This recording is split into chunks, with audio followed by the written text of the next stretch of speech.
barang buktinya itu disebut undang-undang informasi elektronik bla bla bla bla. Mohon maaf sekali lagi, saya ikut merumuskan undang-undang informasi dan transaksi elektronik. Jangan sembarangan menggunakan pasal itu untuk mempidanakan. Dalam undangan itu tidak ada juga siapa terlapornya.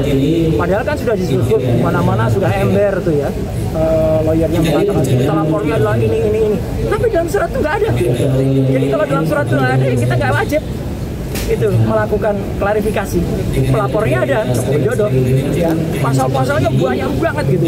Tapi terlapornya nggak ada. Nah, terlapornya penting ya teman-teman.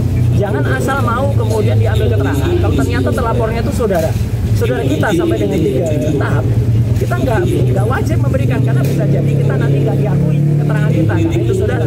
Apalagi yang terlapor itu misalnya kita sendiri, ya. Jadi kita nggak usah ngasih jawaban karena kita berhak untuk diam, berhak untuk tidak memberikan keterangan kalau memang itu tidak tertulis. Jadi terlapornya tidak ada. Ini penting banget ya, terlapornya. Yang kedua adalah locus delicti dan tempus delicti 26 Maret itu saya berpegang ke sini. Jadi kalau bukan itu yang ditanyakan, saya keberatan untuk jawab. Kemudian satu lagi adalah barang buktinya itu disebut undang-undang informasi elektronik bla bla bla bla. Mohon maaf sekali lagi, saya ikut merumuskan undang-undang informasi dan transaksi elektronik. Jangan sembarangan menggunakan pasal itu untuk mempidanakan orang. Ya, undang-undang informasi transaksi elektronik itu dibuat dengan niat baik agar Indonesia itu terlepas dari dikucilkan ke dunia internasional karena kita tidak memiliki undang-undang dalam bidang e-commerce. Jadi pasal-pasal itu adalah misalnya untuk 32 dan 35. Itu misalnya untuk seseorang ini bukti transfer kepada teman. Tapi bukti transfer direkayasa, ditakuti 1 juta dijadikan 10 juta. Nah, itu yang dipidana. Ada orang misalnya ya posting ini ijazah asli gitu. Tapi ternyata yang punya ijazah nggak mengakui kalau itu asli. Ya, kader partai itu. Ya, dia yang harusnya bisa kena itu. Dia bisa kena 8 tahun atau 12 tahun. Sedangkan Dr. Rismo, Pak saya tidak melakukan apapun terhadap barang elektronik. Dan yang penting, barang elektroniknya nggak ada. Jadi dokumennya saya tadi tanya, mana dokumen yang dilaporkan? Nggak ada, Pak. Loh, kalau nggak ada ya gimana penyidik? Gitu. Kenapa nggak ada dokumen elektronik? Ini undang-undang informasi dan transaksi elektronik. Pasal 5 ayat 1-nya harus ada dokumen elektronik. Jadi kalau dokumen elektroniknya nggak ada, sama saja dengan kita tiba-tiba Bang Rustam ini tiba-tiba dituduh melakukan, maaf ya, pembunuhan. Tapi mayatnya nggak ada.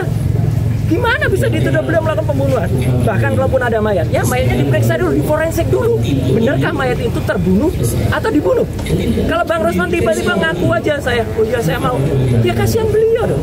Jadi saya ngajak teman-teman untuk lebih berpikir ya, termasuk ke penyidik ya. Jangan Anda mau ya diminta untuk mencantumkan pasal-pasal yang bukan peruntukannya gitu loh.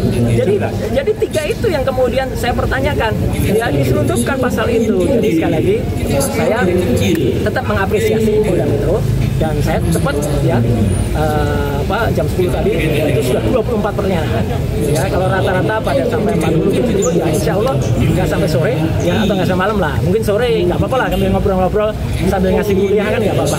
Jadi kita ngasih kuliah tentang undang-undang ITE tadi di dalam itu, ini naskah akademiknya, ini harusnya pasal ini digunakan. Siapa itu.